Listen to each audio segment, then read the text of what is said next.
British Prime Minister David Cameron arrived in the city today for a 3-day visit. He will be meeting with government officials and Captains of India Inc. during his visit to encourage the growth of trade ties between India and England. Speaking at Unilever's headquarters, Cameron spoke on the need for transparent and clear tax laws.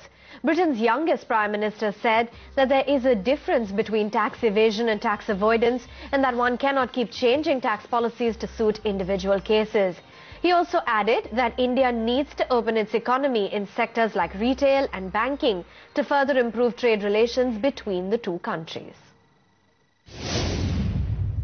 There are some forms of tax avoidance that have become so aggressive that actually I think there are moral questions that we have to answer about whether we want to encourage or allow that sort of behaviour. Now, of course, some would say we'll just keep changing the law to make the aggressive avoidance illegal. So I think there's a legitimate debate to say very aggressive forms of avoidance are not appropriate, and particularly in a country that's set a low tax rate, it is fair to ask people to pay it. Countries that want to develop, that need to have good public services, they need a tax base. They need to be able to raise legitimate tax revenues.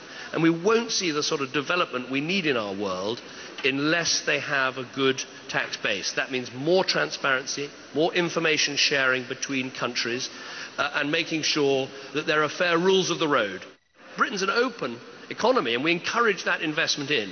So I think in return we should be having a conversation, which we'll have this week, with the Indian government about opening up the Indian economy, trying to make it easier to do business here, allowing insurance and banking companies to do more foreign direct investment into the Indian economy.